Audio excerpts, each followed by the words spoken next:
Hi everybody, Natalie Wainwright here with Cushman Wakefield in Las Vegas. I am here with Melissa Horta.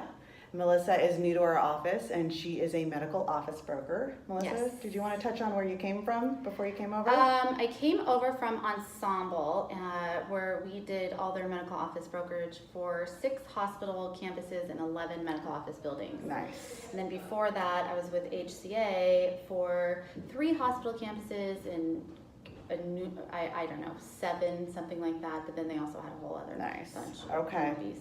Wow. Well, we are really, really happy to have her. So I have a lot of questions. I don't know a lot about it, so I was hoping you can help me. Mm-hmm. What is a hospital timeshare? So a hospital timeshare is put together by the hospital, and a traditional or typical hospital timeshare is on a hospital campus inside an MOB or medical office building, Okay. which is leased by the hospital from that building, right? Okay. And then they lease back to tenants on a half-day basis, similar to they put exam tables together, their otoscopes are there, everything is there, paper, products. So if you're a doctor, you're not having to lease an entire space. Right, It's exactly. timeshare. Yeah, it's a timeshare. And What does that cost? What does that look like? it's always different. So brand new timeshare, you have to make sure that you roll in the cost of the construction, what is the fair market value of rent going for, what did you pay for your exam tables, do you have a copier, and then you put, a professional who knows how to price the timeshare will put it together and give you an amortized cost over half days. So typically across the nation, timeshares are billed on half day rates. So you can have the timeshare plug and go every Friday from 8 to noon. Okay. Or you can have the full day rate. So you can have a set schedule or like a full day. And it must be a set schedule. And what does the rate include?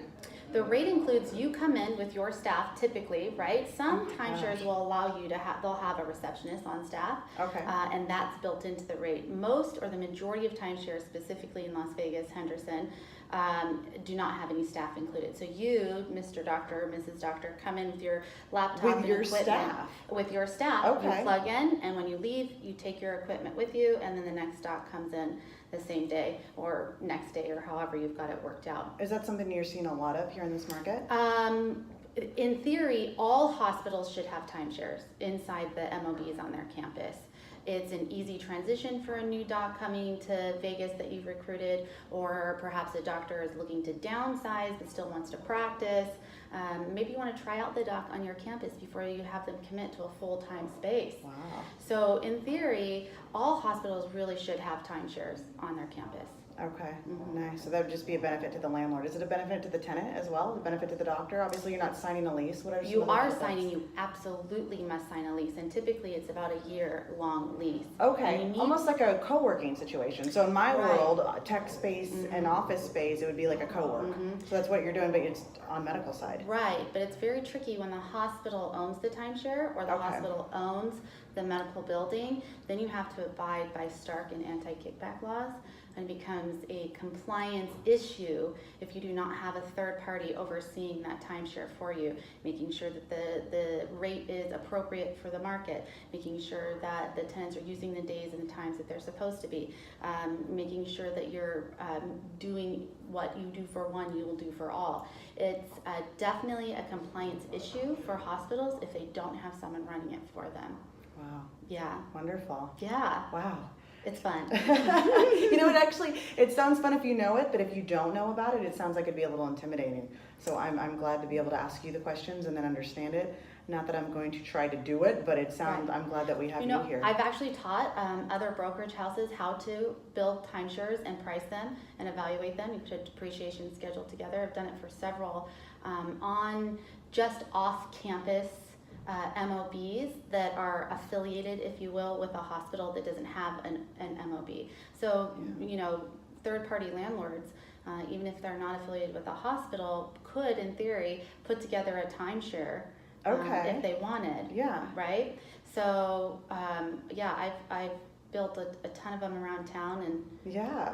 That is so I feel like wonderful. the go-to timeshare. Is that what's going on? Well, that's why I Yeah. went to you. So obviously, right? Right. Yeah. So I'm, kind of stepping around town to say, oh, I have this stock, they're not ready, and I'll go to the hospital and say, what's your half day rate? Well, you and I what's sit next to available? each other, and I keep hearing you say this, and I'm the kind of Mhm. person where I want to understand. So I Yeah. appreciate you. And then everybody else, right? I guarantee you that there's people that are like me that are like, we keep hearing it, and it's a Mhm. buzzword, and so we want to understand. Yeah. Can you give us your contact information in terms of your email and then your office line, so people, if they have additional questions? So my email is just my name, melissa.horta, melissa.horta@cushwake.com. She And talks then- really fast. I know. Okay. melissa.horta@cushwake.com. Okay. Yes. And then my phone, 702-241-1180. You just gave out your cell phone number. Yeah. That's pretty, I was going to say your office line, but okay. No, All right. that's great. Thank you, Melissa. You're Yeah, awesome. absolutely. Cool. Thank Thanks, you. everybody.